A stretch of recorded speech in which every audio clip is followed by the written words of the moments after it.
After the college entrance exam, the class beauty suggested that the whole class sneak into the Wild Animal Park's predator area for an adventure. Many classmates in the class agreed one after another, especially my boyfriend Woo Si-han, who was particularly enthusiastic. I said the predator area was dangerous and urged everyone not to go, afraid they wouldn't listen. I even notified their parents one by one. Under the strict supervision of their parents, no one was able to go. The class bell continued, taking a few male classmates from other classes into the predator zone for an adventure live stream. As a result, they ran into a tiger, which bit them all to death. The class bell's death plunged the whole class into grief, and they all blamed me, doxing my entire family and posting our information online. Because of the online abuse, my family company's stock price plummeted into bankruptcy. My dad couldn't take it and died of a heart attack. My mom suffered a cerebral hemorrhage, and I couldn't bear the shock either, so I jumped off a building. When I opened my eyes again, I had returned to the day the class belle,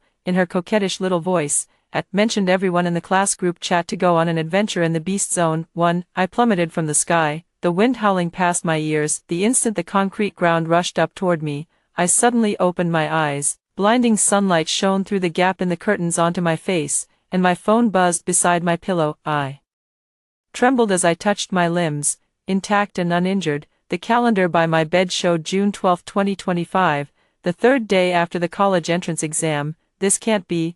I pinched my thigh, and the sharp pain made it clear this wasn't a dream. The phone screen lit up, and messages in the class group chat popped up like an explosion. Su-ro, at everyone, the exam is over and I'm so bored. I found out the wildlife park has opened a new big cat interaction area. How about we sneak in and explore it together? I will never forget this voice message for as long as I live, a voice so sweet it was cloying, with a deliberately drawn-out tail end, like poison coated in honey. It was this very message in my previous life that began the nightmare of my family being ruined and destroyed. My fingers trembling, I opened the group members list, and Woo Si-han's profile picture was right there in it. The boyfriend who publicly accused me in my past life and led the online mob against me was, at this moment, enthusiastically responding to Su-ro in the group chat. Woo Si-han, Ruru's suggestion is amazing. I've long wanted to photograph wild beasts up close. I let out a cold laugh and closed the group chat. A storm of mixed emotions surged in my chest, fear, anger, and a strange trace of relief. I have been reborn. I have truly been reborn. In my previous life, I earnestly tried to persuade everyone not to go into the dangerous area, only to be mocked as a coward. I notified the parents to stop this farce, only to be accused of being jealous of Su-ro. After the incident, I became the target of everyone's blame, bearing the infamy of failing to protect the class belle and getting her killed. My phone was still vibrating non-stop, and the group chat messages had already reached 99 plus. I took a deep breath and opened the group chat. Su-ro, I've already checked it out. The zoo security guard shift changes at 3 this afternoon, and there's a gap in the west wall. We can get in from there. Cute.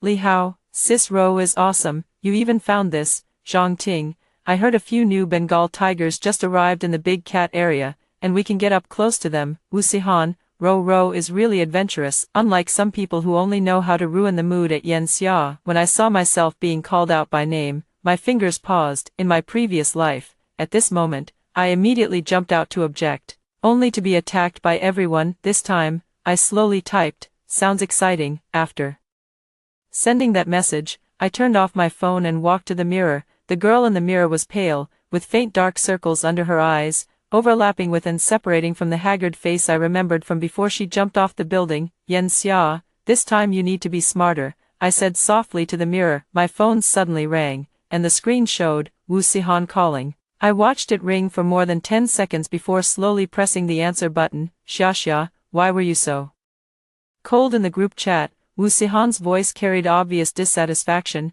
Ruru finally organized an event, so you're not planning to pour cold water on it again, are you? I curled up the corners of my mouth in silence. How could that be? I said lightly. I was just thinking about what gear we'd need to prepare. There was an obvious pause on the other end of the phone. Why you don't object? Why would I object? I countered. It's normal for everyone to relax a bit after the exam. Woo Si-han seemed to be baffled by my attitude. He stammered a few words and hung up. 2. I stared at the messages constantly popping up in the class group chat, my finger hovering above the screen for a long time, and in the end, I didn't type a word. My phone vibrated. Woo Si-han sent me a private message. Xia, you really don't object? I let out a cold laugh and replied, why would I object, as long as everyone's happy? That's all that matters. I deliberately paused for a moment, then added. But you need to be careful. Wu Sihan immediately replied, I knew my Xia was the most sensible, don't worry, I'll protect everyone. I could almost see his foolish chest thumping through the screen. The group chat had already been flooded with over 200 messages. I scrolled up and saw that Su Ro had posted a few selfies, wearing a tight crop top and hot pants, with the backdrop of her family's luxurious villa. In the photos, she tilted her head and stuck out her tongue, with the caption, you've got to dress a little sexier for an adventure. Wu Sihan, Ro, this outfit is perfect for exploring, your figure is amazing. Li Hao, Sister Ro is insanely hot. Zhang Ting, Ro, can I be your exclusive photographer? My stomach churned. Every photo of Su Ro's was carefully planned. It looked casual, but in fact every angle was precisely calculated. The phone buzzed again with a voice message from Wu Sihan. I tapped it open, and his deliberately lowered voice came through. Xia, don't misunderstand. I only said that in the group to liven up the atmosphere. You're the one who's my girlfriend. Ro is just an ordinary classmate. I clenched my teeth on my lower lip until I tasted blood. I know, I replied briefly, then dialed my mom's number. Xia. Mom's voice sounded tired. Mom, I said softly, how about our family goes to Hainan for a few days? Just the three of us. There was silence on the other end of the line for a few seconds. Why do you suddenly want to travel? I just wanted to relax a bit. I looked out the window. The sunlight stung my eyes. Recently, I've been a little tired. Mom immediately tensed up. Is it because you still haven't recovered from the pressure of the exams? I'll take leave right now, and we'll leave tomorrow. After hanging up, I let out a long sigh of relief. After the tragedy in my previous life, because my parents stayed in the local area, they were doxxed by enraged netizens, and the company was boycotted. This time, I would keep them far away from the center of the storm. The class group chat blew up again. Su Ro posted a video, wearing hot pants. She sat on the hood of her family's Mercedes and swung her long legs. My dad knows someone high up at the zoo, and I've already arranged everything. The guards will just pretend not to see us. Homeroom teacher Mr. Wang suddenly appeared in the group chat. Everyone, I just saw the discussion. Entry into the big cat area of the safari park is absolutely prohibited. It's far too dangerous. The group instantly fell silent. A few seconds later, Su Ro sent a voice message with a sobbing tone. Mr. Wang, this class event was so hard for me to organize. We're all adults now, and we'll pay attention to safety, please. Please don't tell the principal. Okay, this kind of coquettish tactic has always been effective on middle-aged male teachers. Sure enough, Teacher Wang's tone softened in his reply. At the very least, we need to make sure there are professionals accompanying you, Su Ro. Don't worry, teacher, my dad will send 2 bodyguards to follow us. After hesitating for a moment, I still sent a few links in the group chat. Tourists' arm bitten off by tiger at wildlife park, 3 dead due to safety lapses in big cat enclosure. Yan Xia, everyone should still be a little careful. The message was immediately flooded off the screen. Li Hao, Yan Xia, you're even more timid than a mouse. Zhang Ting, such a buzzkill. If you're too scared to go, then shut up. Wu Sihan. Xia, news like this is just a low probability event. Su Ro specially at Edmi. If Xia is scared, just stay home, we'll film videos for you. I didn't reply and silently took a screenshot and saved it. These records will come in very handy in the future. My phone lit up again. It was a private message from Teacher Wang. Yan Xia, you did the right thing. I've already informed the principal. But Su Ro's father is too powerful. Whatever you do, don't go by yourself. Thank you, teacher. I won't go. I put down my phone and opened my computer to search for flights to Hainan. The screen's blue glow fell across my face. Cold and impersonal. From the living room came the sound of my parents discussing the itinerary. My father rarely smiled as he said, Xia took the initiative to plan a trip. She's really grown up. 3. At 6 in the morning, I actually started feeling a strong stomach discomfort and began vomiting. I heard my mother's hurried footsteps approaching. Xia, what's wrong? Crouched on the bathroom floor, I held my stomach and groaned. Mom, my stomach hurts so much. My mother's face turned pale, and she immediately pressed her hand to my forehead. Oh my God, you're burning up. She turned and shouted, Old Yen, hurry and get the car ready. Xia has a fever. Dad rushed in and, without saying a word, was about to pick me up. I weakly shook my head. No, as soon as I move, I feel like throwing up. It might be acute gastroenteritis, Mom quickly judged. The seafood dish last night may not have been fresh. I secretly pinched my thigh, and tears immediately welled up. Mom, Dad, you should go to the airport first. I can't travel like this anymore. What nonsense, Dad said firmly. We'll take you to the hospital. The smell of hospital disinfectant stung my nose. The nurse took my temperature, 39.2 degrees. The nurse exclaimed, go get a blood test first, then have an 4. My mother stroked my hair with concern, while my father busied himself with the paperwork. I lay on the bed in the emergency room, watching messages keep popping up in the class group chat on my phone. Sue Rowe, at everyone remember to gather at the west gate of the school at 3 o'clock on time. I prepared a little surprise gift. Wu Si-han, got it, I can't wait. Li Hao, Sister Rowe is awesome. Zhang Ting, Ruru is the best. Yen Xia, a familiar voice came from the doorway. My heart skipped a beat. It was our homeroom teacher, Mr. Wang. He was holding a stack of medical records, and it looked like he had brought a family member in for treatment. Hello, Mr. Wang, I greeted him weakly. Teacher Wang came closer and lowered his voice. Are you sick? Is it serious? Acute gastroenteritis, my mother answered for me. His fever is almost 40 degrees. A complicated look flashed across Teacher Wang's face. He glanced at my foredrip, wanting to say something but stopping himself. Teacher, I said softly, have they still decided to go? Teacher Wang nodded heavily. The principal spoke with Sue Rowe's father, but the other side insisted there would be safety guarantees. He gave a bitter smile. You know, the Sue family donated an entire laboratory building to the school. I closed my eyes, as if too weak to say anything else. Teacher Wang patted my shoulder, told me to get plenty of rest, and then left. As the nurse was inserting the needle into me, my phone vibrated. It was Wu Si-han. Xia, where are you? His voice carried a trace of impatience. We're about to gather. I bit my lip and let out a pained groan. Hospital, gastroenteritis.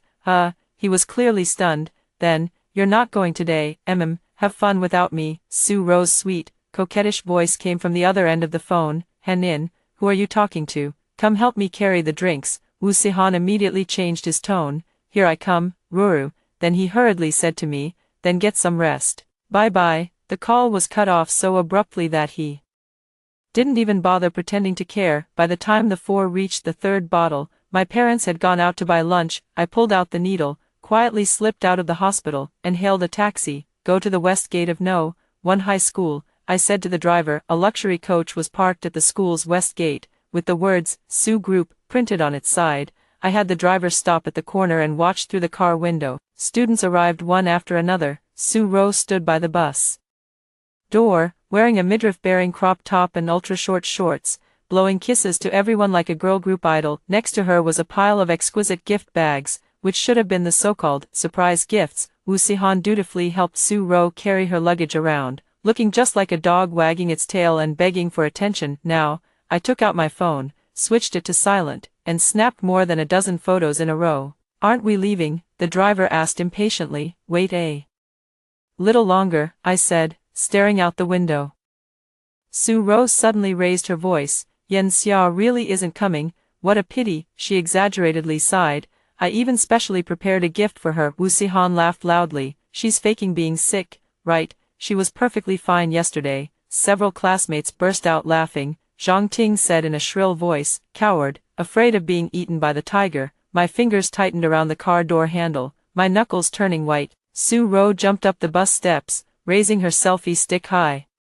Come on, let's take a group photo before we set off. Anyone who didn't come doesn't qualify to be in the picture. Amid a burst of cheers, everyone crowded in front of the camera and made peace signs. Watching how excited they all looked, my stomach cramps flared up again. My parents called. After I hung up, I sent a text. I've gone for a checkup. I'll be back soon. The bus engine roared as it slowly started up. Just as the bus was about to pull away, Wu Si-han suddenly leaned out of the window, and his gaze happened to meet mine as I hid in the taxi. He froze for a moment, then immediately showed a look of disgust, mouthed, "Stop pretending to be sick," and pulled his head back into the bus without looking back. The taxi driver looked at me through the rear-view mirror, still following. No need, let's go back to the hospital. As the car turned around, I took one last look at the departing bus. Sunlight shone on the body of the vehicle, reflecting a blinding glare, like a sword drawn from its scabbard. Back in the ward, my parents still hadn't returned. I reconnected the 4 and opened my phone to watch Sue Ro's live stream. On the screen,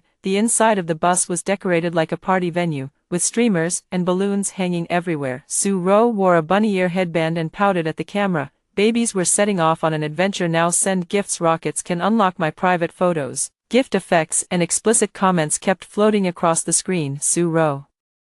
Read them out with a coquettish laugh. Want to see Ruru's legs? Oh my, so white. She deliberately lifted the hem of her shorts, exposing a little, immediately drawing even more tips. Wu Sihan leaned toward the camera, putting his arm around Sue Ro's shoulders. This is the bravest girl in our class, unlike some people, who run away at the last minute. Sue Ro pretended to be angry and swatted him. Don't mention those spoilsports. She turned to the camera. Babies, guess what ferocious beast we're going to see later. If you guess right, one lucky person will get a blown kiss. I turned off the live stream and opened the photo album to look at the pictures I had just taken. Wu Sihan's hand around Sue Ro's waist, Sue Ro's body pressed against Wu Sihan's chest, the two of them gazing at each other with ambiguous smiles. The nurse pushed the door open and came in to change my dressing. Seeing me staring blankly at my phone, she kindly advised, "Stop playing on your phone, get some good rest." I nodded obediently, but as soon as the nurse turned around, I immediately opened the live stream platform. Sue Ro's live stream had already surged to the top of the popularity rankings,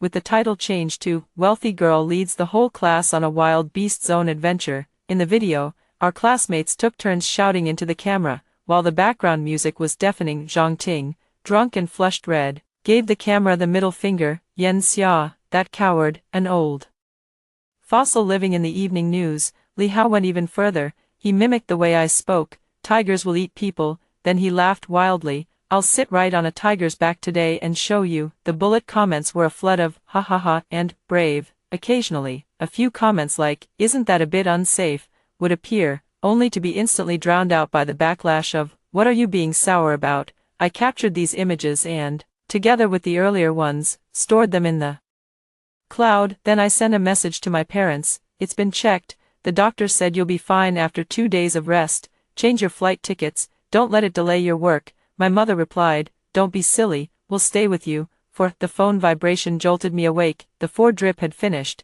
and my parents were whispering by the bedside about whether they should cancel the trip to Hainan. It was getting dark outside, and it was 4:30 in the afternoon. It was a live stream push notification from Sue Ro. The title had been changed to Live in the Beast Zone. I put on my headphones and opened the live stream. The camera was shaking badly, and the background was the zoo's outer wall. Sue Ro panted into the camera, her cheeks flushed red. Babies, we've arrived. Just over this wall is the beast area. The barrage of comments flooded the screen. Ro is so brave. Be careful. So exciting. Take more pictures of the tigers. The camera turned to the others, and one by one the classmates climbed through the gap in the wall. Wu Sihan stood beneath the wall to catch the girls, his hands, accidentally, lingering at each girl's waist. When it was Sue Ro's turn, he directly supported her but with both hands and lifted her down, drawing a burst of teasing cheers. Stop it. Sue Ro pouted coquettishly, yet deliberately leaned in Wu Sihan's arms for a few extra seconds. I looked on expressionlessly,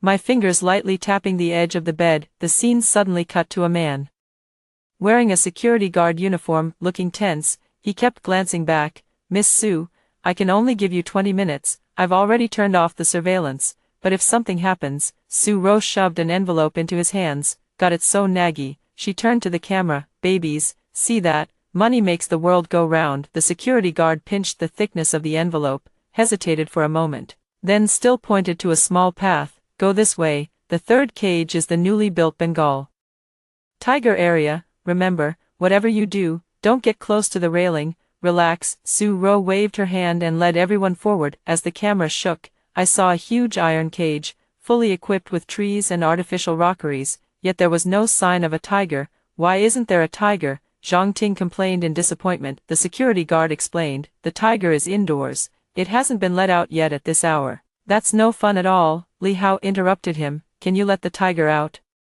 The security guard's expression changed drastically. Absolutely not. These are untamed beasts. Sue Ro took out another envelope. Add another 5,000, and let the tiger out so we can take a few photos and leave. I watched the struggle on the security guard's face and knew he would eventually give in. The investigation report from my previous life mentioned that the safety system in the Big Cat area had suffered a Human-caused malfunction, so that's how it was, in the end, the security guard took the envelope, his voice trembling. Just 5 minutes, you must stay outside the safe zone." He walked toward the control room, and before long, the iron gate inside the cage slowly rose. "It's starting," I murmured to myself, turning up the volume. On the live stream, the classmates crowded excitedly in front of the cage. Su-ro poked the selfie stick through the gap in the bars. "Babies, take a good look, this is a real Bengal tiger." A deep growl rumbled from deep inside the cage, and a chill ran down my spine. "It's out." Someone screamed. A huge tiger slowly emerged, black stripes on its golden fur like brushstrokes drawn by the Grim Reaper. It sniffed the air, its gaze locking onto the crowd outside the cage. "So big," Wu Sihan exclaimed, raising his DSLR and leaning closer to the railing. The tiger suddenly accelerated and charged forward, slamming hard into the railing. The entire iron cage trembled as the girls screamed and stumbled back. "Why be afraid? It can't get out," Li Hao mocked them, even reaching out his hand and waving it in front of the tiger. Su-ro was so excited that her voice turned shrill. "Did you babies see that? That was way too thrilling just now. Send me a rocket, and I'll let Henin touch the tigers." But the comments flooded the screen crazily. "Holy crap, have you lost your mind? The streamer is awesome." Wu Sihan's face turned pale, but under the crowd's jeering he still slowly extended his hand. Click. A faint mechanical sound rang out, almost drowned out by the noise. But my heart suddenly tightened. The latch on the cage door had come loose. "Henin, hurry and take my picture." Su-ro turned her back to the cage and struck a sexy pose. "I want to take a photo with the tiger." Wu Sihan raised the camera, then his expression suddenly changed drastically. Ro, behind you." The cage door slowly slid open a crack. The security guard's voice came from afar. "Bad news, system malfunction. Get away from there." Everything happened too quickly. A tiger's paw reached out through the gap and easily hooked onto Li Hao's t-shirt, who was standing at the front. Li Hao's expression changed from mockery to disbelief. He looked down at the tiger claw piercing his abdomen, his lips moving twice as blood gushed from the corners of his mouth. "Hell, those were his last words." The tiger yanked hard, and Li Hao's entire body was dragged into the cage. Screams erupted, the live stream image shook violently, and Su-ro nearly lost her grip on her phone. "Run!" the security guard shouted, but he turned and fled first. The students scattered like headless flies. Zhang Ting was knocked to the ground and trampled by the crowd, letting out a shrill, miserable wail. Su-ro stood there trembling, and the live stream camera caught a sudden wet patch spreading across her pants. The tiger set down Li Hao, who was already dead, and turned to its new prey. It leaped out of the cage door with ease and landed in the middle of the crowd. "Close the gate, hurry, close the gate." Wu Sihan screamed hysterically, but no one dared go near the control lever. The tiger pounced on the nearest person. Zhang Ting, screaming, she grabbed her best friend beside her and shoved her toward the tiger. "Take her, eat her." The best friend was struck in the head by the tiger's paw and flew out like a rag doll, crashing against the rockery and lying motionless. No.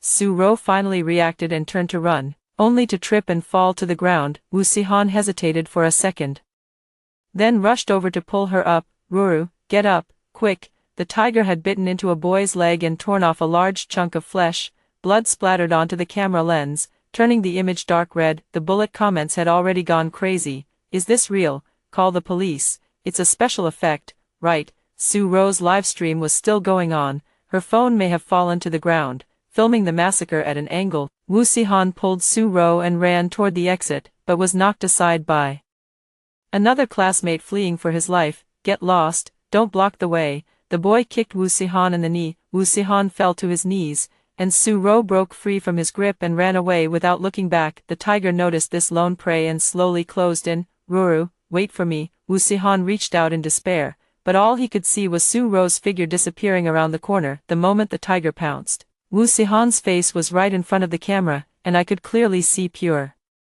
fear in his eyes. The tiger fang pierced his neck, and blood sprayed out in a fan-shaped arc. His body convulsed a few times, then completely stopped moving. The image suddenly flipped. Su-ro picked up the phone, her face covered in tears and snot. "Save me, will someone save me?" she cried out to the camera. "I don't want to die." She turned and kept running. The camera caught the hellish scene behind her. Severed limbs scattered across the ground, blood smeared and dragged everywhere, and the tiger was gnawing on a corpse that had already been completely mangled beyond recognition. "Security, where's security?" Su Ro screamed as she ran to the exit, only to find the door locked shut. Someone must have triggered the emergency lockdown in the chaos, probably some idiot. The tiger followed at a leisurely pace, already driven mad with bloodlust. Su Ro backed against the iron gate, and the camera clearly captured a close-up of the tiger drawing near. Don't, please. Su Ro slid down to the ground, a wet stain spreading beneath her hot pants. My dad has money, I'll give you as much as you want. In the tiger's final pounce, the image spun violently. After a blood-curdling scream, the live stream suddenly cut off. I put down my phone and found my palms covered in sweat. The hospital room was frighteningly quiet, with only the monitor's steady beep-beep sounding. My parents pushed the door open and came in. My mother asked with concern, Xia, why do you look so pale? Are you still feeling unwell? I had a nightmare, I replied softly. I feel much better now. Outside the window, the setting sun was as red as blood, dyeing half the sky crimson. I picked up my phone. On the screen was the last frame before the live stream cut off, the terror-stricken, twisted face of Su Ro, and the gaping maw of blood snapping wide open. I gently tapped, Save Video. 5. The moment the phone screen went dark, the ward door was pushed open. I quickly locked the screen and looked up to see a nurse walking in with a thermometer. Take your temperature, the nurse said, handing me the thermometer. Why are you so pale? Are you feeling unwell anywhere? I had a nightmare. I held the thermometer in my mouth, my voice muffled. After the nurse left, I reopened my phone. Su Ro's live stream had already shown. The streamer is offline, but the discussion area was in an uproar. Is that for real? Has the police been called? It's definitely special effects. I recorded the screen. That was freaking exciting. I clicked on the trending searches. And hashtag rich second generation Zoo live stream incident hashtag had already shot up to 3rd place. When I clicked in, the first post was a clip of the live stream reposted by a netizen. The few seconds when the tiger pounced on Li Hao. The comments section is sharply divided. Some people questioned its authenticity, some called for the police, and quite a few were making jokes. The food delivery's here, let's eat first. The streamer is selling with their life on the line. I took a deep breath and called Teacher Wang. Yen Xia. Teacher Wang's voice was hoarse, with noisy background sounds. Did you see the group messages? No. What happened? I pretended to be confused. A heavy sigh came from the other end of the phone. Something happened. Su Ro and the others went to the zoo and ran into a tiger attack. The exact situation isn't clear yet, and the police have already rushed over. Oh my god. I raised my voice appropriately. Are they okay? After a few seconds of silence, Teacher Wang said with difficulty, there may have been casualties. After hanging up, I opened the class group chat. The last message was from 3 hours ago, and it was a selfie sent by Zhang Ting. Scrolling up, almost everyone was showing off about this adventure, and no one heeded my warning. The video on social media was spreading wider and wider. Someone released a longer clip, the scene where Wu Sihan was bitten on the neck by the tiger. Although it was blurred out, the splattered bloodstains were still shocking to see. The TV in the hospital room suddenly switched to breaking news. Latest update from our station, a serious accident has occurred at the safari park. Several tourists who entered a restricted area were attacked by wild beasts. 4 deaths and 3 serious injuries have now been confirmed. My mother drew in a sharp breath. Isn't that your school? I answered softly. They wouldn't listen. My parents exchanged a complicated glance. My father cleared his throat. Xia. Do you want to go home and rest? Okay. While packing my luggage, I secretly checked my phone. The police bulletin came out. 7 students entered a restricted area, 4 died on the spot, 2 died after being sent to the hospital, and 1 was critically injured and undergoing emergency treatment. The list of the dead included Su Ro, Wu Sihan, Li Hao, and Zhang Ting. On the way home, my mother asked carefully, that Wu Sihan, he's your classmate, right? My ex-boyfriend. I looked out at the scenery flashing past the window. We broke up last week. The lie came so naturally. My mother was visibly relieved and gently squeezed my hand. As soon as the front door closed, my phone started vibrating wildly. The surviving students in the class group chat began speaking up. Zhou Yu, too scary. I almost went. Lin Fei, luckily my mom stopped me. Zhao Ming, I heard that Ro Ro and the others are all gone then. Someone at me, at Yen Xia, did you already know something would go wrong? I didn't reply. I just took a screenshot and saved it. Soon, people in the group began stirring things up. If only Yen Xia had insisted on stopping it back then. She clearly knew it was dangerous, so why didn't she stop Ro Ro? I heard she has always been jealous of Ro Ro because Wu Sihan likes Ro Ro. The familiar accusations were exactly the same as in my previous life, only this time, I didn't argue in the group chat. Instead, I quietly collected every comment aimed at me. At 8 that evening, the homeroom teacher posted an announcement in the group chat. A memorial event would be held in the school conference room at 10 o'clock tomorrow morning, and all students were required to attend. My parents looked at me worriedly. Xia, maybe you shouldn't go. I have to go, I said calmly, otherwise, people will gossip even more. Before bed, I checked the cloud backup, the live stream recording, group chat logs, and trending topic screenshots had all been uploaded safely. Finally, I opened the full live stream video and fast-forwarded to the key part, the instant Su Ro pushed her best friend toward the tiger, Wu Sihan's despairing gaze when he was abandoned, the ugly sight of the classmates shoving one another to escape for their lives. These images would become my most powerful weapon. The next morning, the news was updated. The last critically injured victim died despite rescue efforts. The death toll rose to 7. The media dug up Su Ro's father's background, along with evidence that he had bribed the security guard. An eerie atmosphere hung over the campus. In the hallway, several girls were hugging each other and crying. In the back row of the classroom, the boys who usually hung around with Su Ro had red eyes and said nothing. Just as I sat down, Zhiyu rushed over and questioned me. Yan Xia, why didn't you answer your phone yesterday? Wu Sihan kept looking for you before he died. The surroundings fell silent instantly, and everyone turned to look at me. I was sick and at the hospital. I looked him in the eye, and besides, the last person Wu Sihan looked for was Su Ro, not me. You. Zhou Yu's face turned ashen. Heartless, aren't you sad at all that they're dead? I didn't answer. At the memorial service, the principal delivered a somber speech, calling it an unforeseeable tragedy. Class teacher Wang choked up several times as he read out the names of the students who had died. When he read, Wu Sihan, a girl suddenly pointed at me and screamed, she killed him. She clearly knew it was dangerous and still didn't stop it. The hall erupted in uproar. Everyone's gaze shot toward me like knives. Yan Xia, the principal asked gravely, what do you know? I slowly stood up and said in a calm voice, I posted a warning in the group chat, and I also shared a news link about wild animals attacking people. I took out my phone. Do you need me to show everyone? The principal took the phone and looked through the chat history. His expression grew complicated. Indeed, Yan Xia did warn everyone, but that wasn't enough. Zhiyu jumped up excitedly. If you had insisted on stopping them then, or even told a teacher,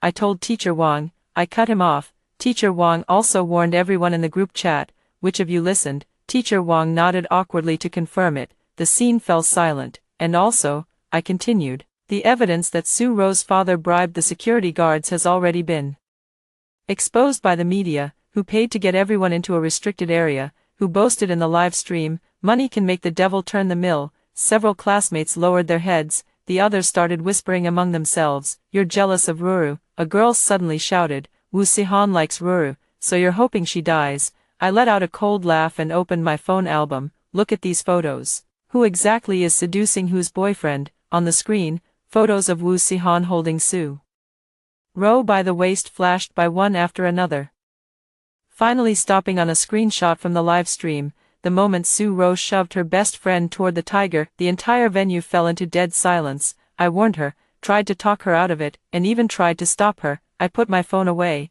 Adults have to be responsible for their own choices. After saying that, I turned and left the conference room. Behind me, I could hear the principal's voice trying to restore order, but no one came after me. On the way home, my phone kept vibrating non-stop. The class group chat was exploding with messages. Some people called me cold-blooded, while others began to reflect. On social media, the public opinion had already started to turn. After watching the full live stream video, that Su Ro is disgusting, pushing her friend toward the tiger. This bunch of rich second-generation brats got what they deserved, bribing the security guard and violating the rules. The only clear-headed girl is getting cyberbullied. What kind of world is this? I turned off notifications and let out a long breath. I won the first round. After getting home, I turned on my computer and sent the organized evidence packages to several mainstream media outlets. I specifically marked the segment of the conversation in which Su Ro's father bribed the security guard, as well as the footage of Su Ro bragging during the live stream. At night,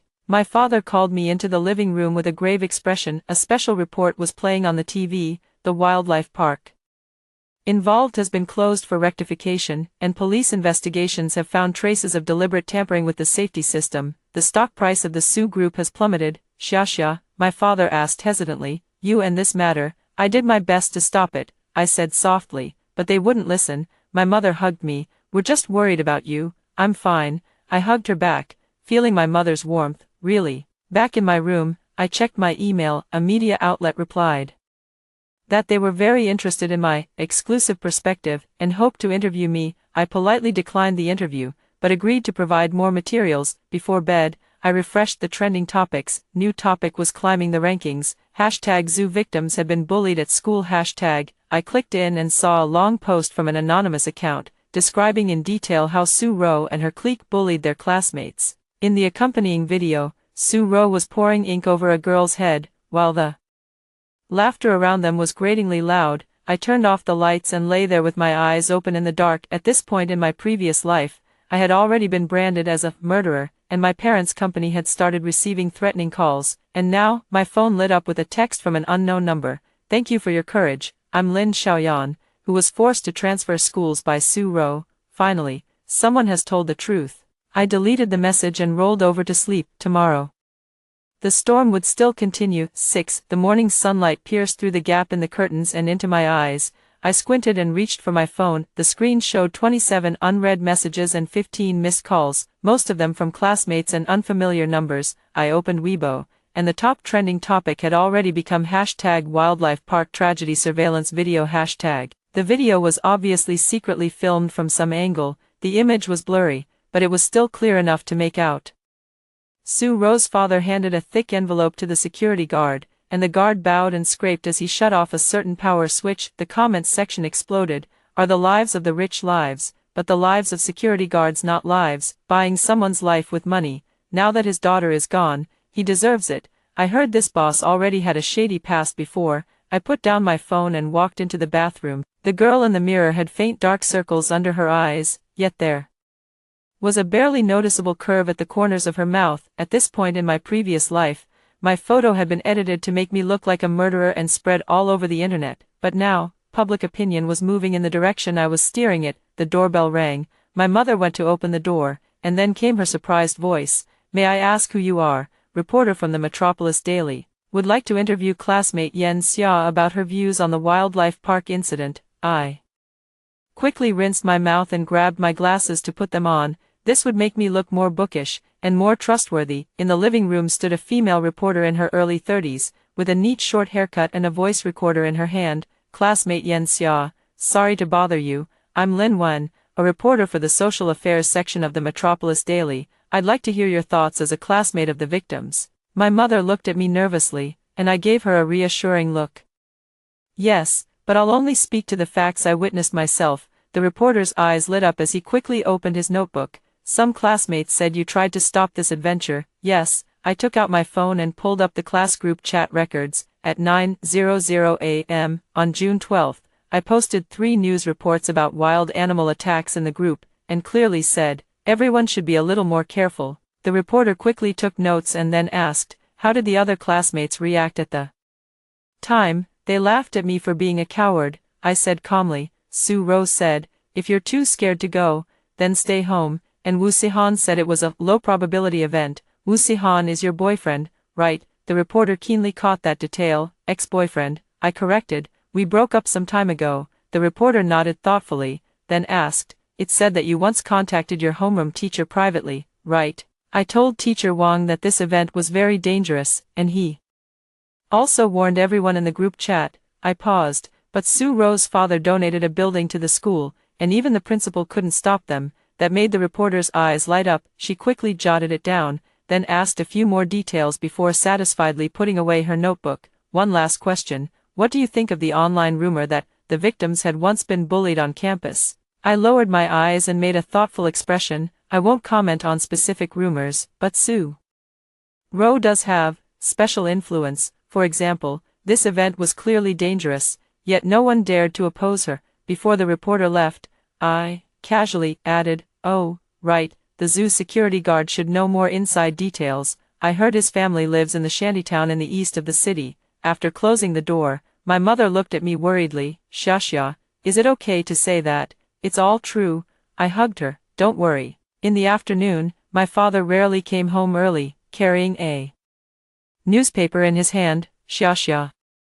This is today's City Daily. The front page headline read starkly, "Who is responsible for the 7 young lives? Investigation into the wildlife park tragedy," with the subheadline, "Students had repeatedly warned of danger, but a rich girl insisted on organizing the adventure." The article quoted my group chat records and my homeroom teacher's testimony in detail, and mentioned that, according to informed sources, the deceased clique was suspected multiple times of bullying classmates during their time at school. Although no names were mentioned, the accompanying image was a blurred screenshot from the class group chat, and Sue Rowe's line, "If you're too scared to go, then stay home," stood out especially clearly. "That's written very objectively," my father remarked, but his expression was complicated. "However, to use a classmate's misfortune they chose the risk themselves." I interrupted him. "I'm only telling the truth." My father seemed to want to say something, but in the end he let out a sigh. After dinner, I received a call from an unfamiliar number. "Is this classmate Yen Xia?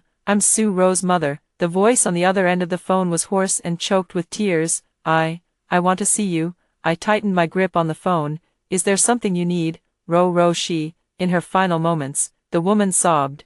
"You saw it on the live stream, right?" Was she in pain? In my mind, I saw the last expression on Sue Rowe's face before the tiger pounced on her. Pure, animal fear. "Soon," I lied. "I didn't suffer too much." A heart-wrenching burst of sobbing exploded from the other end of the phone, and then a man's voice took over. "Classmate Yen Xia, I'm Chairman Sue. I heard you have the complete live stream video. We're willing to pay a high price for it."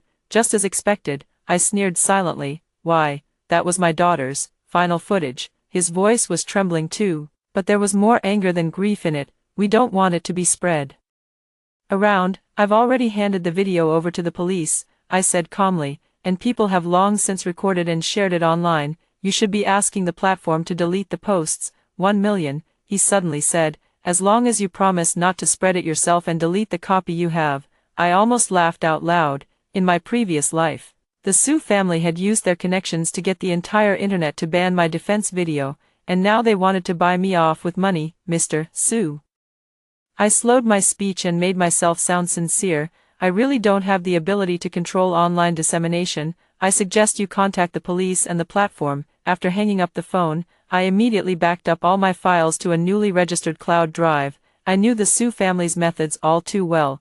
They might hack into my account and delete the evidence. When I got to school the next day, the atmosphere was clearly different. The classmates whispering in the hallway suddenly fell silent when I passed by, only to burst into discussion again after I walked away. At the entrance to the office, Teacher Wang came up to me. "Yen Xia, the principal wants to see you first." In the principal's office, the principal looked grave. "Yen Xia, Sue Corporation has sent the school a lawyer's letter, demanding that we delete all false information involving Sue Rowe. Chat records are false information." I asked. The principal gave a bitter smile. "They claim you took things out of context and distorted Sue Rowe's image." He lowered his voice. "The board is under a lot of pressure. Sue Corporation is the school's biggest sponsor." "I understand." I nodded. "What do you need me to do?" "If possible, don't make any statements to the media for the time being." The principal handed me a form. "This is the recommendation application. Fill it out and submit it directly to me." I took the form and asked softly, "Principal, do you think Sue Rowe and the others should be allowed into the Beast Zone?" The principal was silent for a long time.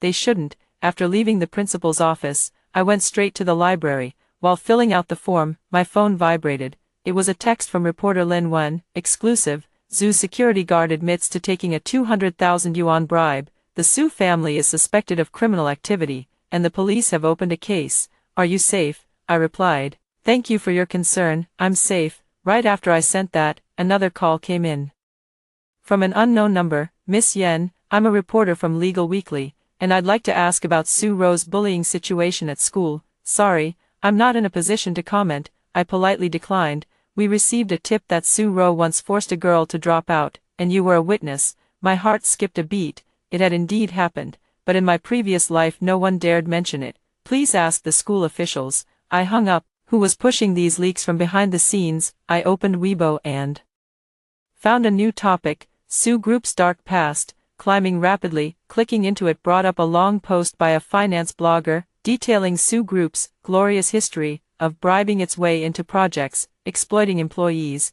and more. The snowball of public opinion kept growing, far beyond my expectations. I had only wanted to protect myself, but I hadn't expected the Sue family to have made so many enemies that they'd all seize the chance to attack together. On my way home, a black sedan slowly followed. Behind me, the car window rolled down, revealing a man wearing sunglasses. "Miss Yen, Chairman Sue would like to invite you to dinner." I pretended not to hear him and quickened my pace. The car continued to follow, and the man raised his voice. "About your guaranteed admission qualification, didn't the principal tell you it needs board approval?" I froze abruptly. This was a blatant threat. "Tell Chairman Sue."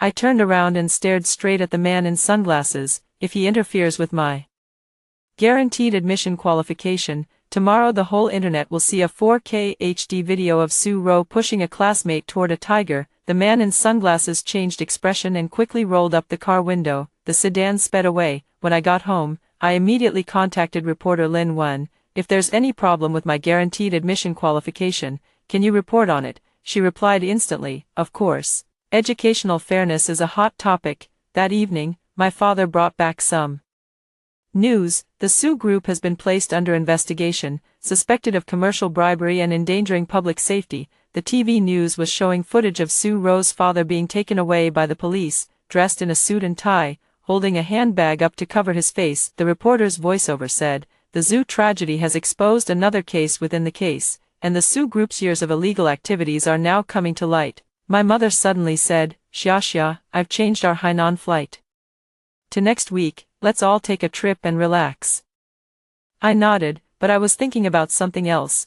The online abuse that drove me to death in my previous life had, in this life, turned toward the Sue family. Is this retribution, or the result of my unseen manipulation? Before bed, I checked that all the evidence backups were in order, then sent the principal a message. "The recommendation form has been filled out and will be handed to you tomorrow. I trust the school will handle this fairly." After sending that, I turned off my phone and stared at the ceiling. Tomorrow would be a new day, and this time, my fate was in my own hands. 7. Wu Sihan's funeral was held on a gloomy morning. I was wearing a simple black dress, clutching a cell phone in my hand, not my usual one, but a spare phone hidden deep in a drawer, containing crucial evidence. The memorial hall was decorated with solemn dignity, and Wu Sihan's graduation photo hung in the center, his bright smile glaringly dazzling. Below the photo were white chrysanthemums everywhere, and one bouquet was from me, purely so I wouldn't look too out of place. As soon as I walked in, I felt dozens of gazes shooting toward me like arrows. Zhou Yu was the first to rush over, his eyes swollen and red.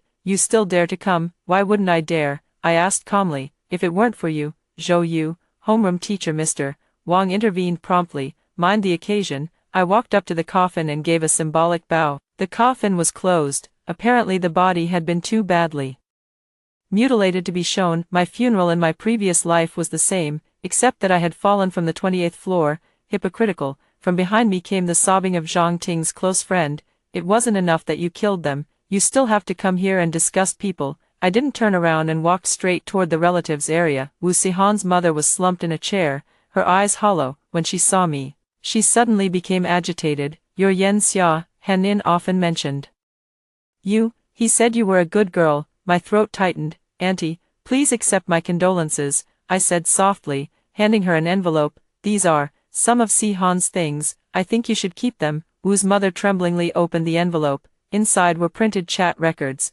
explicit conversations between Wu Sihan and Sue Rowe, spanning 6 months, including the time we were dating. This is impossible." Wu's mother's face turned deathly pale. "What's going on?" Zhou Yu leaned over and snatched a few sheets to glance at them. His expression twisted at once. This is fake. You forged it." I took out another phone from my bag. "The originals are here. You can verify the time and the accounts." The funeral hall suddenly fell silent. Everyone stared at those chat logs, which clearly showed how Wu Sihan called Sue Rowe baby, how he mocked me for being conservative and boring, and even his detailed plan to dump that burden during the graduation trip. "So," I said softly, making sure my voice reached everyone's ears, "why would I be jealous of a cheating boyfriend and his mistress?" The words exploded like a bomb. Wu's mother slumped in her chair, while the expressions on the other classmates' faces shifted from anger to confusion. then to embarrassment. Then, you still shouldn't have just stood by and watched without helping. Zhou was still struggling to defend himself, but his confidence was clearly fading. I opened the class group chat history and found the warnings and wildlife news links I had posted myself. Is this enough to count as help? Just then, my phone rang. It was a message from reporter Lin Wen. Take a look at today's headlines. I clicked the link. It was a newly published report, exclusive. Behind the zoo tragedy, the deceased students had once gang bullied a classmate. The article detailed how Su Ro's little clique had forced a girl to transfer schools. In the accompanying audio, Su Ro's sharp voice was clearly audible. Won't drink it, then I'll pour it over your head. You deserve to be scalded to death. The crying and shouting in the recording made my stomach clench. I knew about this matter, but no victim had ever dared to come forward. Who provided the evidence? Yan Xia. Teacher Wang quietly pulled me aside. The principal asked me to tell you that the recommendation materials have already been submitted. Admission to a 985 university should basically be no problem. I raised my eyebrows in surprise. The school has no objection, I asked cautiously. Teacher Wang lowered his voice. The Su group is already struggling to stay afloat right now. How could they still care about this? He paused. Actually, the school is very grateful to you. If it weren't for the record of your advance warning, the public opinion wouldn't have turned out so favorable. So that's how it is. The school needs me, this clear-headed one, to prove that they fulfilled their educational responsibility. As I left the morning hall, a strange girl stopped me. She was wearing a mask, her eyes red and swollen. Yan Xia, I'm Lin Xiaoyan. I immediately remembered the girl who had been scalded by Su Ro's boiling water, the one who had transferred schools in my previous life and was never heard from again. You provided the recording? I asked. She nodded, tears rolling down her cheeks. I never dared to, until I saw you stand up. Why dare now? Because, she lifted her tear-filled eyes, if even you aren't afraid, what do I have left to be afraid of? This sentence stabbed into my heart like a knife. In my previous life, I really was afraid. I backed down, and in the end I was swallowed up by public opinion, and the me of now was merely relying on the foresight of a reborn person. When I got home, my father had rarely gotten off work early, and a smile lit up his face. Xia, the company signed a big contract today. Congratulations, Dad. I poured him a cup of tea. The client said, they really admire our family's approach to education. My father looked somewhat embarrassed, especially that part where you rationally persuaded your classmate to stop. I almost laughed out loud. A businessman is still a businessman. He could even turn a tragedy into a marketing angle. At dinner, my mother announced that the Hainan trip had been set for next Wednesday. I noticed that the furrows between her brows had eased quite a bit. By the way, my mother suddenly said, the community called today and wants Xia to give a youth safety lecture. My chopsticks paused. What's the topic? Something like rational risk assessment. My mother looked at me hesitantly. If you don't want to go, you can refuse. I'll go, I said immediately. This was exactly the platform I needed. That evening, I was sorting through the lecture materials when my phone kept vibrating. In the class group chat, the tide had already completely turned. I never expected Ro and Wu Sihan to have that kind of relationship. Yan Xia clearly warned us, we just didn't listen. Actually, Ro is indeed a bit domineering. I didn't take part in the discussion, I just took screenshots and saved them. These fence-sitters were also the first to turn on me in my previous life. Reporter Lin Wen sent a new message. The police investigation has made a breakthrough. The security guard admitted that Su's father instructed him to shut down the safety system. The Su group is suspected of a major liability accident crime and may have its license revoked. I replied, what about the families of the victims? The Su family is already overwhelmed with their own troubles, and the other families are jointly suing the zoo and the Su group. Oh, and there's something odd. The police found a deleted text message in the security guard's phone, and the sender's number looks very suspicious. My heart skipped a beat. What number? They didn't say, but the technical department is tracing it. Who do you think it could be?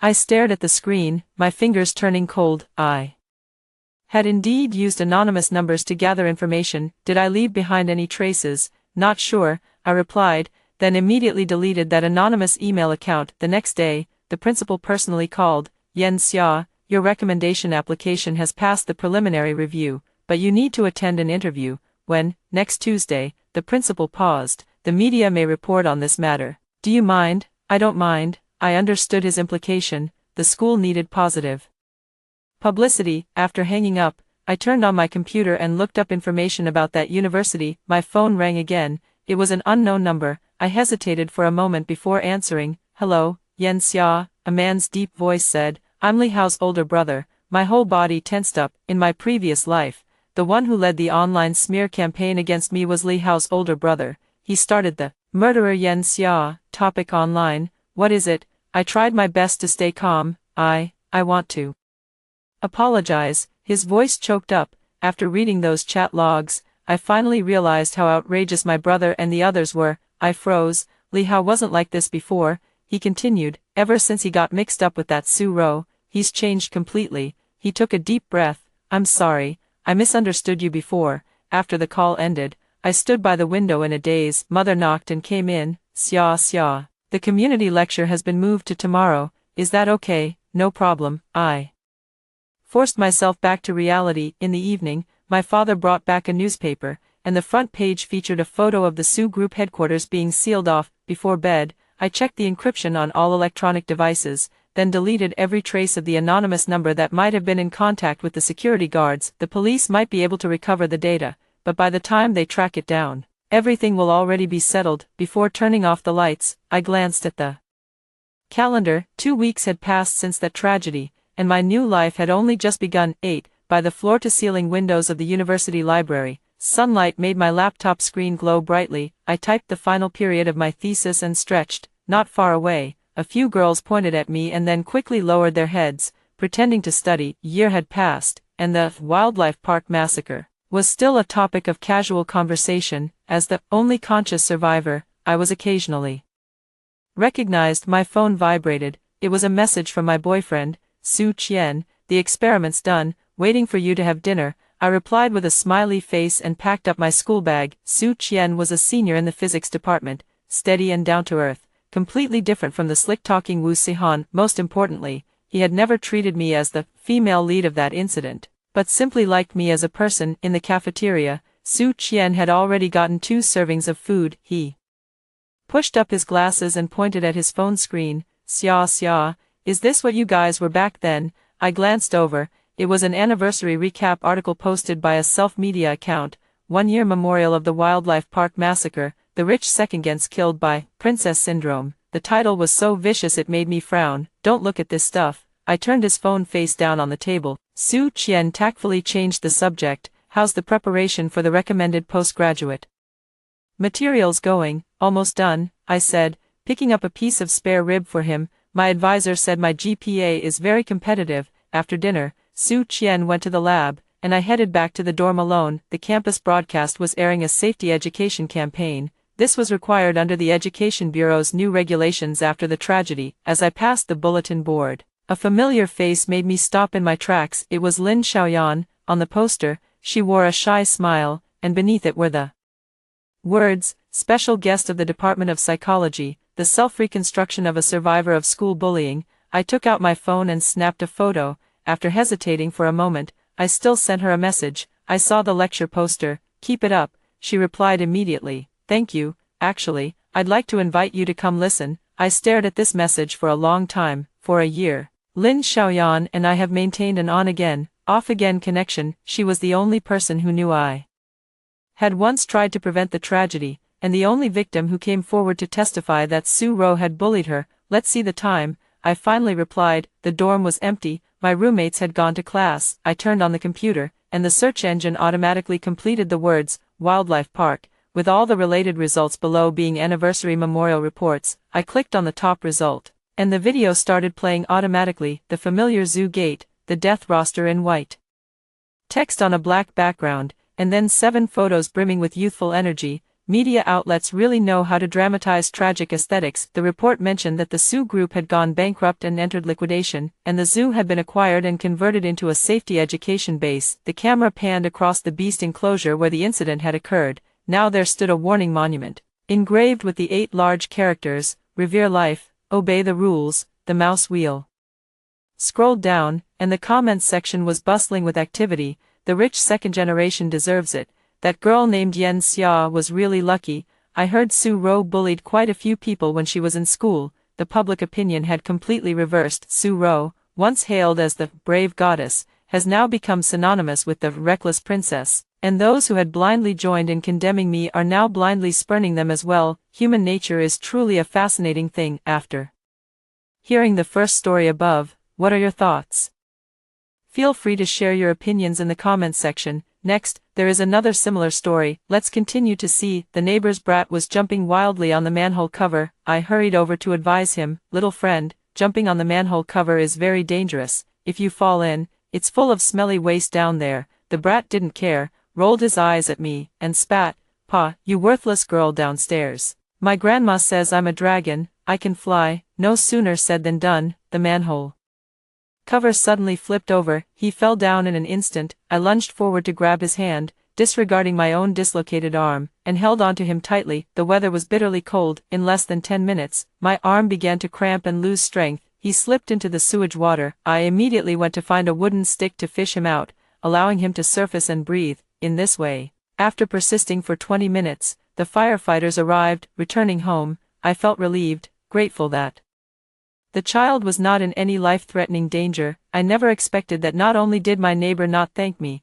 but they also blamed me for making their little genius sick. After that, things spiraled out of control. They blamed me for their child's poor grades and for not getting into middle school. Whenever the child had a headache, fever, got sick, or injured, they would come to my house to cause a scene, making my life utterly chaotic. The neighbors all advised me to accept the loss and pay to settle the matter peacefully. After all, I did indeed wade into that muddy water. I couldn't stand moving, and their family started accusing and spreading rumors online again. I was deeply trapped in online violence, condemned by everyone, lost my job, and also lost my love. Finally, I was tied up by the naughty child's parents and thrown into a rural dry toilet. When I opened my eyes again, he was jumping and screaming on the manhole cover, "Hey, little kid over there, it's dangerous, dangerous." I gathered strength from my dantian and shouted at the naughty child with all my might. The noise was so loud that anyone with normal hearing could hear it. The surveillance cameras in the community should have clearly recorded the sound as well. When he saw me, his face was full of disdain and his eyes were arrogant. "Pa, you worthless thing from downstairs, I'll keep stomping. What are you going to do about it? My grandma said I'm a dragon, I can fly." After saying that, he cleared his throat and spat in my direction. Then he jumped more and more vigorously, his screams high-pitched and piercing. I'll jump, I'll stomp you to death, stomp you to death." His feet were like heavy hammers, striking down with increasing force each time. The manhole cover groaned dully beneath his feet. Seeing him like that, I secretly rejoiced, yet my face was covered with worry. I began to stride over, gently persuading him, "Oh dear, stop jumping, you little rascal." 10 more steps. The boy jumped again. This time he jumped higher, and the manhole cover tilted sharply. The manhole covers in our neighborhood are old and poorly maintained. They've already come loose. If you flip over, you're done for. There's nothing but foul sewage down there. 5 more steps. I pushed off with my right foot, trying to pick up speed, but the sole of my shoe landed on a patch of ice as smooth as a mirror. "Come to auntie." Ah! A piercing scream whistled past. My left foot slipped out, and my right foot circled futilely in the air. The whole world began to spin. The moment my back hit the ground, I slightly tucked my neck, letting my shoulder blades make contact first. With my arms relaxed and spread out, with a thud, I fell to the ground and stayed down. It had just snowed a few days earlier, and the ground was icy, making everything seem perfectly natural. I deliberately chose a dramatic but low-pain position to avoid injuring myself further, and pretending to struggle to get up, I actually adjusted to a comfortable angle. Then I closed my eyes and lay there quietly, waiting for everything to happen. It's not that I'm cold-blooded or heartless, nor is it that I'm gloating over their misfortune. It's just that their family harmed me too badly in my previous life. The injury on my back and waist is from a fall I had at home yesterday. My body is covered in bruises, and I'm in constant pain, because the pain is unbearable. I decided to go out today to see an old Chinese medicine practitioner. Unexpectedly, before I even left the neighborhood, I ran into that mischievous kid from upstairs named Tan Zul. In my previous life, I disregarded my back injury and even risked my own arm to save him. As a result, his family turned around and bit me back. The little boy even turned the tables, claiming that I was the one who pushed him. That very night, Tan Zul's grandmother, Du Guizhi, stormed over to my house in a rage. "My little one has pneumonia now, with a persistent high fever. What if the fever causes brain damage? Can you afford to compensate for that? Considering we're neighbors, I don't want to make things too ugly. transfer me 100,000 yuan right now, or I won't let this go. Of course, I couldn't accept this. I clearly did a good deed, so why should I have to pay compensation? Your grandson was jumping on the manhole cover by himself, and I kindly tried to advise him, but he wouldn't listen, and even spat at me and cursed me. I risked my life to save him, and not only do you not thank me, but you also demand compensation from me.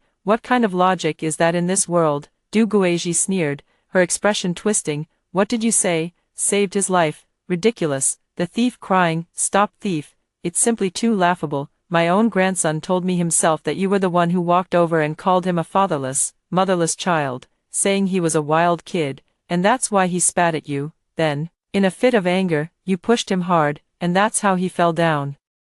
How could a child lie? Last New Year, you even scolded him for having no manners.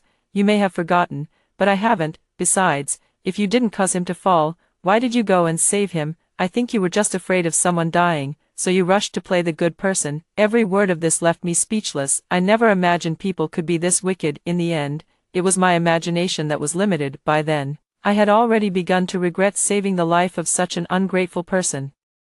But it was too late. I wasn't as eloquent as she was, so I could only stay behind closed doors. No money. I absolutely cannot give it even if I'm beaten to death. Unexpectedly, this old lady is quite persistent. Every night, she comes to my doorstep to make a scene. She's causing the entire building to have no peace. Du Guizhi held a megaphone and shouted in the hallway, if Yi Xiaoman, the murderer, doesn't pay 100,000 yuan, no one in this entire building will have a peaceful life. If you want to sleep soundly, go and persuade her.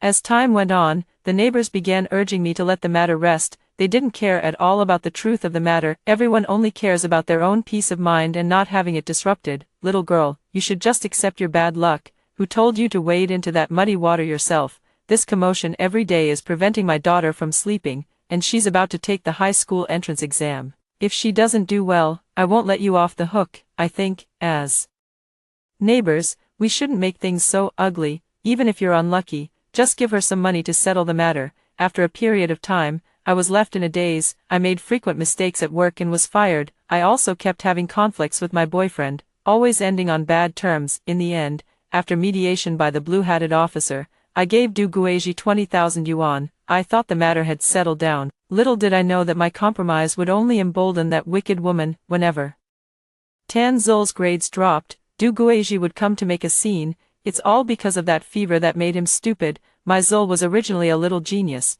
but now he's become just ordinary. It's all your fault. He was originally a poor student with the lowest grades. Where did the genius come from? You must pay for Zul's tutoring fees and arrange special classes for him. The child also comes to me with headaches and fevers. Open the door. My Zul has a bit of a cough and feels dizzy. He must have hit his head when he fell into the well. You need to take him to see a doctor right away. My precious grandson was originally in good health. If he hadn't fallen into the cold water back then, he wouldn't have become so weak. It's all your fault. Today, Zul dislocated his arm while playing soccer. It must have been because you pulled him back then. My darling only ate 3 bowls of rice today and then threw up. He used to eat 5 bowls every meal. It's all because you made him drink that filthy water back then. His stomach and intestines are all messed up now. I couldn't bear the harassment and ended up moving because of it, but Du Guizhi just wouldn't let me go. She turned to the internet and tearfully accused. A perfectly good child was ruined by a wicked female neighbor. A child is the hope of a family. She released surveillance footage that was ambiguous and had unclear audio. She also made my information and photos public, leading to me being doxxed. The antisocial female neighbor bullied my grandson for being a left-behind child. My grandson bravely fought back but was pushed into a manhole by her. The wicked woman refused to take full responsibility and even went into hiding, making it impossible for us to find her. Look, everyone, this is the transfer record she sent me. Our family has always been kind-hearted and only asked for 20,000 yuan in compensation. But my grandson's life has been ruined by her. If she wasn't guilty, why would she give money? What do you all think, folks? I accept it. I don't expect anything else. Just hope everyone stays away from her, as far as possible. I hope all the precious ones in the world never encounter such a venomous woman. Tan Zul's parents, who were working abroad, learned about this and harbored deep hatred toward me. They found my new address based on clues provided by extreme netizens. Then they tied me up and threw me into a dry toilet in a remote mountain village. They drowned Me alive in a pile of foul excrement. This whole family is a bunch of evil seeds. One more is a waste of air. One less is absolutely no loss. This time, the surveillance footage captured everything clearly. The audio recording is crystal clear. I wonder what Duguaji has to say for herself now. The surrounding noise pulled my thoughts back to the present. I lay in the snow. There was a commotion around me. I won't wade into that muddy water again. I kept my eyes closed, my breathing erratic. After a few minutes, I was lifted onto a stretcher, a blanket pulled up to my chin, bumping along. I lay in the warm ambulance, listening to the steady, low hum of the heart monitor. I fell asleep without even realizing it. I don't know how much time had passed when the smell of disinfectant filled my mouth and nose. Well rested, it's time to start the performance. I suddenly woke up with a start. Ah, child, stop jumping, it's dangerous. So dangerous. Seeing that I was awake, the nurse immediately stepped forward to inquire with concern, "Patient, are you awake? Do you feel dizzy or have a headache?" I began to sluggishly move my eyes, as if I had just struggled free from a coma. "Where is this?" Then, his eyes brimmed with concern. "Do you know how the child who fell into the manhole is doing?" The nurse's eyes instantly softened, revealing clear emotion. "This is a hospital. That child, oh, you took quite a fall, with a large bruise on your waist and back. Fortunately, the doctor said there shouldn't be any head injury, and your bones are intact. You just need to rest and recover well for a while." I stubbornly pressed on. "Nurse, please tell me quickly, how is that child doing? I heard he's not doing well, because he inhaled too much sewage. He developed aspiration anaerobic polymicrobial pneumonia, which led to septic shock. He's still unconscious with a high fever. What's even more unfortunate is..." The nurse lowered her voice and continued, "The child suffered 4th degree frostbite to the genitals from being submerged in cold water for too long. Surgical removal is necessary to prevent the spread of gangrene and save the child's life." I've heard it. I lowered my head in a daze and let out a heavy sigh. My face was full of worry, but deep down, I was overjoyed. I thought this time the shit wouldn't splash on me, but the facts proved that I still underestimated the wickedness of human nature. That very night, before I was even discharged from the hospital, Duguaji came looking for me. She stormed into the ward and threw my blanket to the floor, spittle flying everywhere. She began to shift the blame onto me. "Yi Xiaoman, you heartless, venomous woman, you snake in the grass, my only golden grandson has been ruined by you. He'll never be able to marry a wife in the future, and you have to take responsibility. If you don't compensate me with 500,000 today, I won't let this go." Wow, the price has gone up quite a bit in this new life. That's right. Without my desperate rescue, that child Tan Zol is pretty much doomed in this lifetime. I pretended to be at a loss, guiltily lowering my head without saying a word. Just like that, I let Duguaji pull my hair and strike my body. The nurse who came to change my dressing couldn't bear to watch and hurried over to stop me. "Madam, you are mistaken. She was injured like this while trying to save your grandson. Not only are you ungrateful, but you also resort to violence. Even if we take a step back, if your grandson fell into a well, it's because you weren't watching him properly. Why should an innocent passerby have to pay?" Duguaji grabbed the nurse's hair. "How dare you speak to your god with such an attitude? I'll file a complaint and have the hospital fire you." The scene quickly descended into chaos. A passing patient called for a male doctor and several nurses. It was only with great difficulty that Duguaji was pulled away. "Ma'am, if you don't let go, we'll call the police. Call security over here." "Which building's family member is she?" Several nurses were also indignant. The doctor-patient relationship was already tense. Patients with low cognitive levels often treated them like servants. "Ma'am,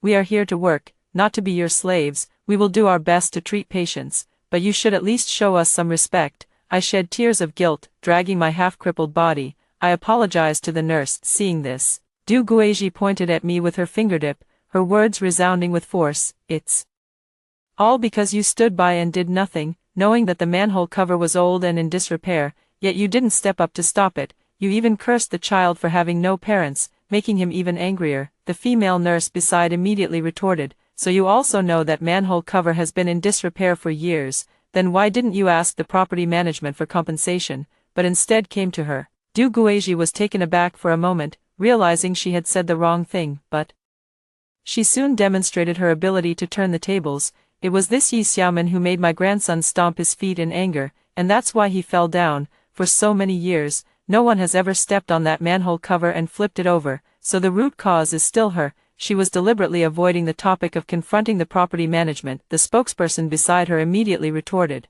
Of course I didn't flip it over. Who in their right mind would go around jumping on manhole covers for fun? I also choked up my voice to respond to Du Guizhi's accusation. I'm being wronged. Did property manager Uncle's son tell you I cursed Tan Zol? Did he see it, or was it caught on camera? Du Guizhi stammered, avoiding eye contact, muttering under his breath. Anyway, someone heard you scolding my grandson and just stood by, pretending to faint on purpose. Sure enough, there's definitely something fishy going on here. Property manager Sun Jishan is in cahoots with Du Guizhi. If he had been capable, the tragedy of the previous life would never have happened. If he hadn't been greedy and embezzled the money, the manhole cover would have been replaced long ago. If he hadn't been lustful, I would have handled the situation better when I was attacked by everyone in my previous life. Du Guizhi is determined to frame me, and there might be more than one accomplice hiding in the shadows. Since I can't avoid it, I have no choice but to take the initiative. I wiped away my tears and blew my nose. Auntie, I'm truly sorry and saddened to hear that your grandson ended up like that, but as a young person, where would I get 500,000 from? Even if I had it, I couldn't give it to you. She looked me up and down, then, rolling up her sleeves, she laughed and said, sell the house and you'll have the money, won't you? Don't want to give it, dealing with a young girl like you who doesn't know what's good for her. I've got plenty of strength and tricks up my sleeve. She leaned in close to my ear and threatened, actually, I'm doing this for your own good. Paying now can solve the problem, but in a couple of days, when Tan Zol's father returns, you'll have to pay with your life. I pretended to be terrified, my body beginning to tremble slightly. What did she say? Is she threatening you? The medical staff nearby, seeing the situation, started making arrangements to call the police, but I know, even if the police come, it won't help. After all, nothing has happened yet. At most, it would just be a verbal warning and mediation. Tan Zol's father, the man who killed me in my previous life, if he's back, then he's back. Some things just have to be faced and resolved. This time, I'm not afraid. Besides, it's not certain who will pay with their life. I turned cold and said, you've gone too far, truly pushing people to the limit. Since that's the case, I have no money to give, but I do have my life. Du Guizhi didn't expect me to suddenly change my temperament so drastically. In the past few years, I was always a little girl who loved to reason things out. I believed that as long as I had reason on my side, I could solve problems through civilized and moral means, but I have already died once. Hell taught me, when dealing with wicked people, reasoning is useless. Seeing my attitude, she could only leave with the words, fine, just you wait. Then she left in a huff. After I was discharged from the hospital and returned home, Du Guizhi resorted to her old tricks, started using a loudspeaker in the hallway of my building late at night to disturb the neighbors. That trick doesn't work on me. I bought noise-canceling earplugs and I'm living quite comfortably. As for the other neighbors, I couldn't care less about their feelings. Everyone in the owners group kept tagging me, but I just muted the notifications. These past few days, I've started packing my bags. Once everything is settled, I'll rent out the house. I've also been gathering information, looking for evidence that works in my favor. When the time is right, I'll give Du Guizhi a big surprise. A week later, what was bound to happen finally came to pass. Seeing that I was as stubborn as ever and that the truth could no longer be concealed, Du Guizhi had no choice. She had to inform Tan Zol's parents about the child's critical condition. The couple rushed over from another province overnight. They knocked on my door early the next morning, covered in dust and exhaustion. The moment I saw their faces on the smart lock screen, I couldn't help but feel a chill run down my spine. The suffocating feeling of being thrown into a dry latrine instantly washed over me. I took 3 deep breaths, ready to face the storm. Outside the door grew noisy. Media and journalists stepped out of the elevator one after another, gathering in front of my home. A few neighbors also came over to join the commotion. With her own son and daughter-in-law present, Du Guizhi's voice took on an air of boundless confidence. Who called the reporters? Is this going to be live-streamed? Perfect. Let the whole internet broadcast that poisonous woman's despicable behavior, so the entire nation can see. Yi Xiaoman, I know you're in there. Open the door. If you don't give me an explanation today, I'll tear you apart. This familiar voice still sends shivers down my spine. One last confirmation. The fish, shrimp, and raw meat stockpiled overnight are all laid out in the living room.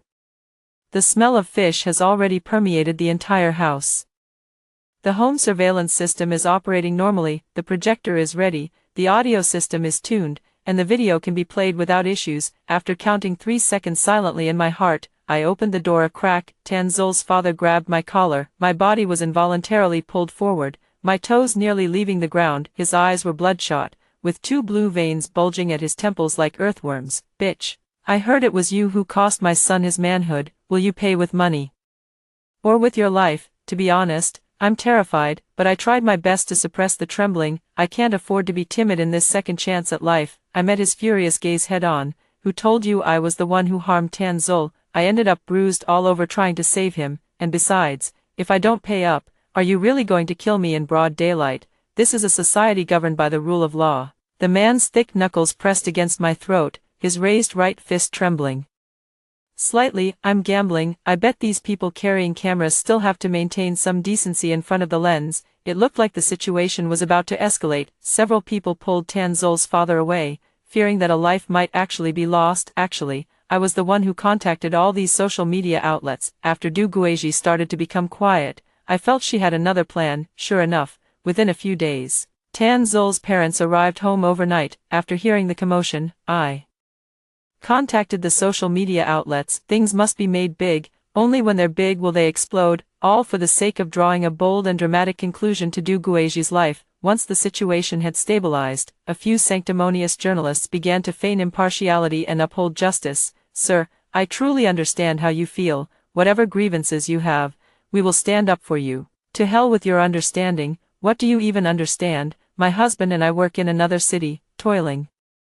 from dawn till dusk to earn money, all just to give our precious son a better life.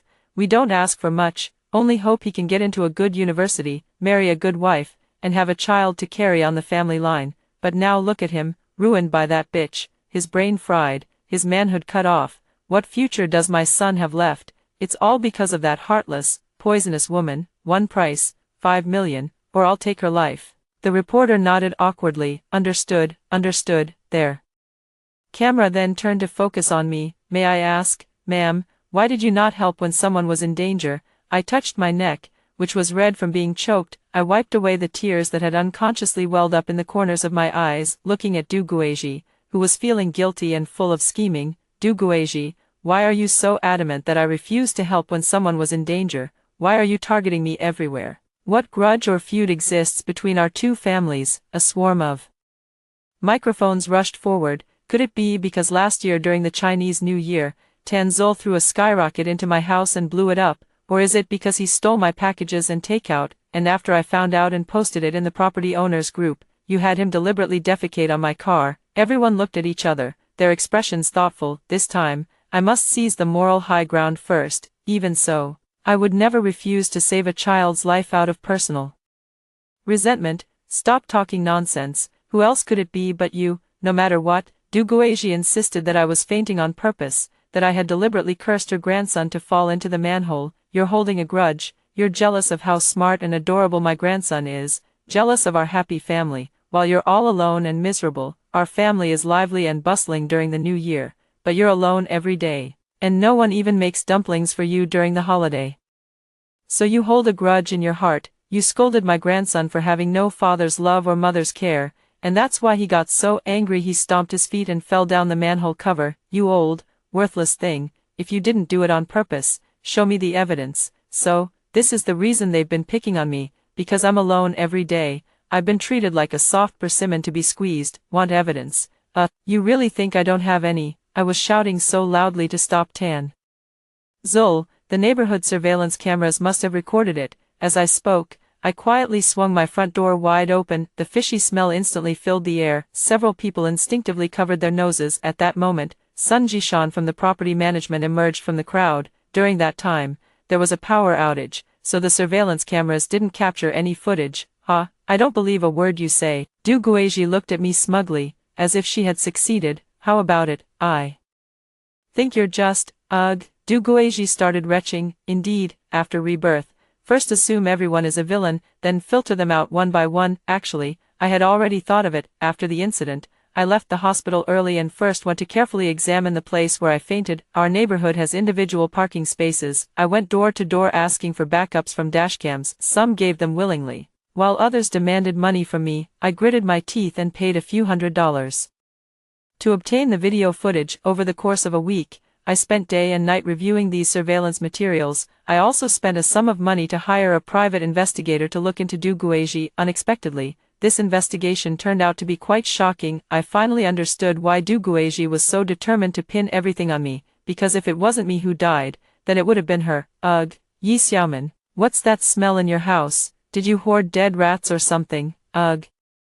Just some fish, shrimp, and crab, bought for the New Year celebration, and I haven't had a chance to put them in the fridge yet. A sudden curve lifted the corner of my mouth. Oh, Aunt Du, congratulations, congratulations. She immediately became alert. What nonsense are you talking? There's no such thing. There's definitely something fishy going on in her mind. Among the crowd, a few men had varying expressions. It's okay. Don't be shy. Having a child is a good thing. I looked at Tan Zol's mother, but sacrificing someone else's child for the sake of your own is an unforgivable, heinous crime. Don't you agree? With that, I opened the slideshow and turned the speakers up to maximum volume. In the video, Du Guizhi, trembling with excitement, embraces Chen Feng, a married man from the neighboring building. While Chen Feng's wife is out grocery shopping, Du Guizhi frequently visits his home each time she emerges. Her face is radiant with the glow of the morning sun. In another scene, as Sun Jishan passed by Du Guizhi, he ambiguously and forcefully squeezed her plump buttocks.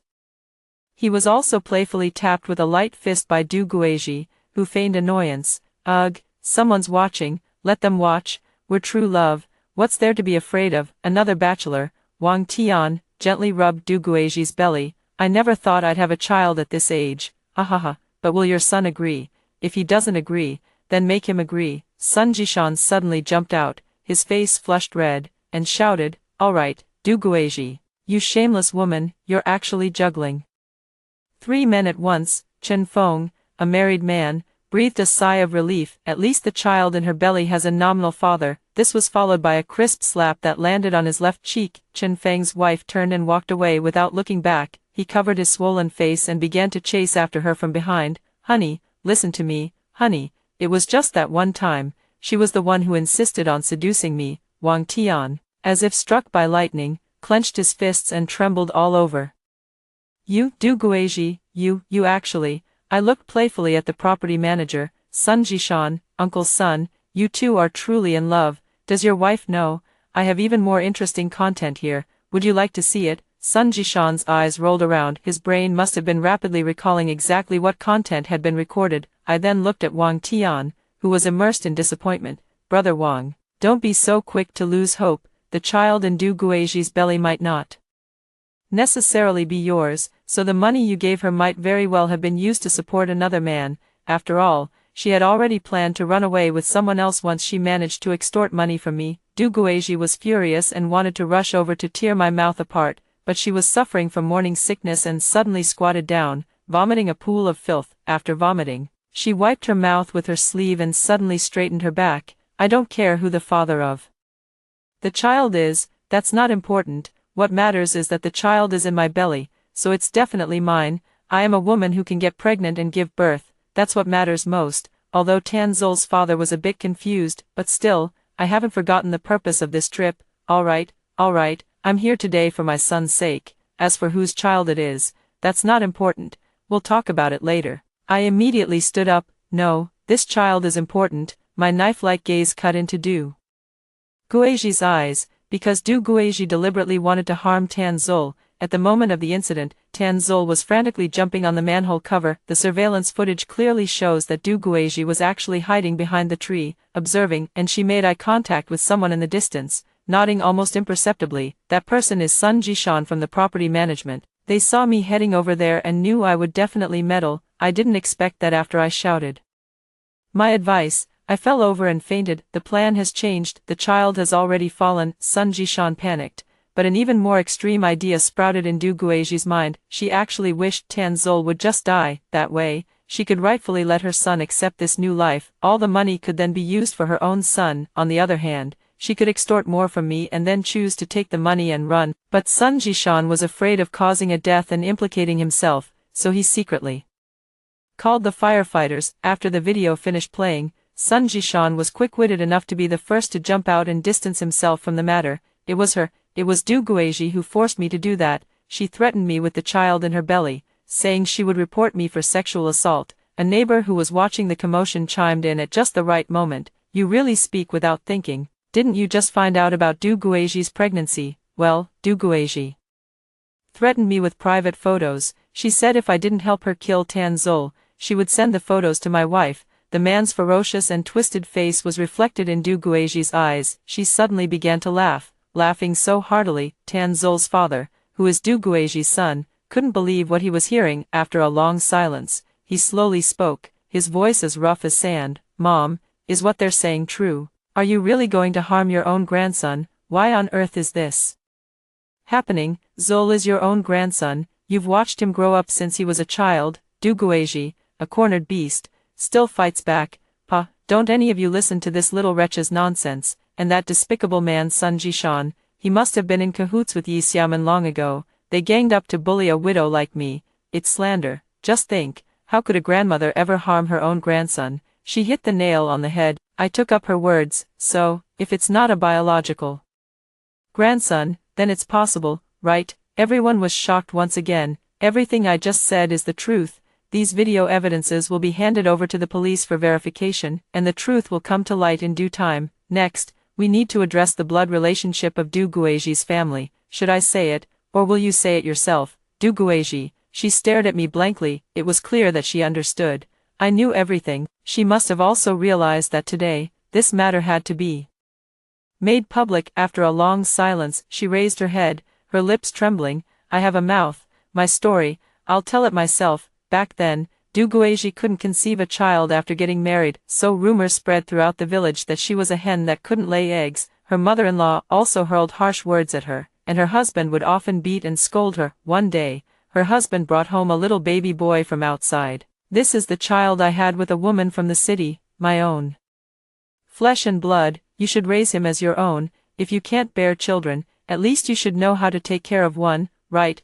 What a useless woman, not even capable of the most basic function of reproduction. That baby boy was Tan Zol's father. Du Guiji indeed raised him as her own son. Later on, even after her husband died, she never revealed this matter. However, a few months ago, she discovered she was pregnant. It was only then that she realized she could conceive. Tan Zol and his son have no blood relation to me at all, but the child I am carrying in my womb is truly my own flesh and blood. Therefore, I want to use every possible means to protect the child in my womb and seize all the resources that rightfully belong to this child. Tan Zol is a spoiled brat. After learning that he was not her biological grandson, she grew to dislike him more and more. Therefore, Du Guiji decided to find an easy target to bully, aiming to extort as much as possible and keep the truth hidden for as long as she could, due to information overload.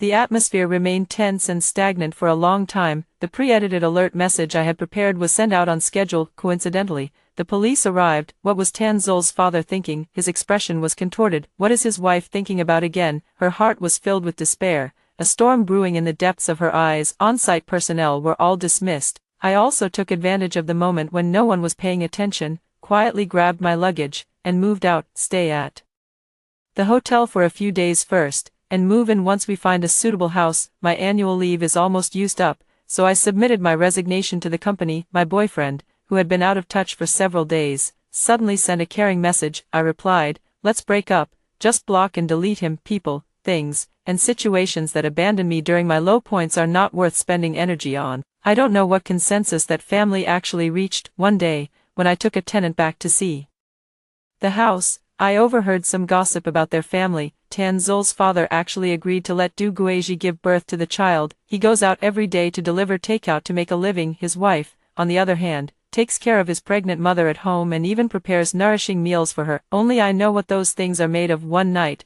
I went back to get the rest of my luggage, just happened to see Tan Zol's mother sneaking out to catch mice and bugs, then, leave it to the imagination. 7 months later, heard about the family upstairs from my new tenant. The elderly pregnant woman named Du Guiji was taken away by the ambulance. A few days later, when she returned, rumors began to spread throughout the neighborhood. There were many versions, but in the end, it all came down to one thing. Du Guiji had given birth to a freak. However, influenced by hormones, her maternal love overflowed. They would do everything possible to bring the child home and raise it, even though the doctor said that such a deformed creature wouldn't live long. Her daughter-in-law also agreed to do so. One afternoon, Tanzol's mother held something resembling a baby, wrapped in cloth, in her arms. Walk straight to that well opening and throw it in. The child sank like a stone. Duguaji, dragging her weak body, chased after. Without hesitation, she jumped in after him. Tanzol's mother returned home expressionlessly. She called the firefighters and also dialed the emergency number. Death would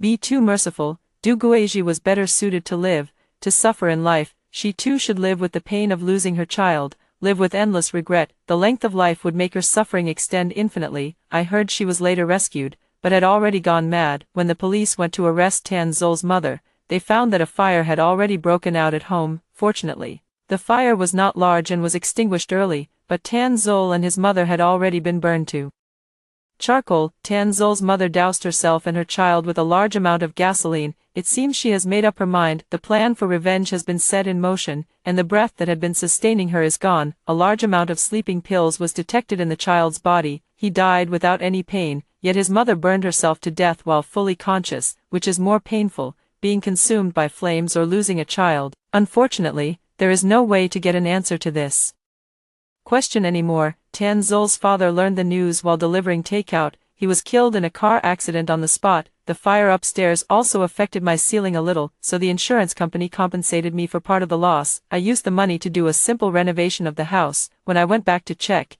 the manhole cover had been replaced, and the property management had changed hands. I don't plan to buy a new house in the future. Renting a place to live in the future will be more convenient. If there are bad neighbors, I can just move out directly. No need to endure any messy people anymore. Although my newly rented apartment is a bit more expensive, it's quite peaceful. On an ordinary afternoon, I was crossing the street as usual. A car sped past. I almost instinctively pulled back the girl beside me who was nearly hit by the car. The girl was saved, but her knee was scraped, and blood flowed freely. She held her upper arm, as if it were dislocated. At that moment, my reason finally caught up. Regret began to sprout in my heart, and I even felt a bit of lingering fear. It's okay, I'm not afraid, I told myself. My mind started racing. I had almost begun to envision the entire scenario of being extorted by the girl's family, and the strategies to deal with it, but her parents' reaction left me utterly speechless. The girl's parents came running from a distance. Before I could even catch my breath, he thumped down on his knees in front of me. He thanked me profusely. They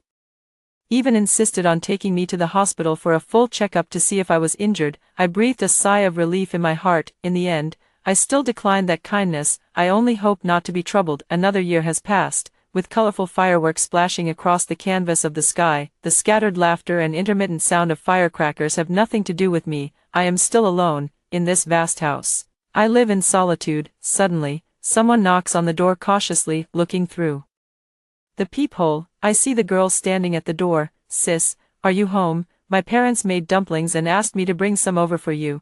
After learning that I was spending the new year alone, the girl came back with her parents. The three of them personally came to my door to invite me over, having a reunion dinner and setting off fireworks together. It's lively and bustling. I smiled and said, sure. It was at that moment that I finally understood. Hate the sin, not the sinner. True rebirth is breaking the cycle. After hearing the stories above, what are your thoughts? Feel free to share your opinions in the comments section. Looking forward to hearing from you. If you liked this story, don't forget to like it, share it, and subscribe to my channel. See you next time.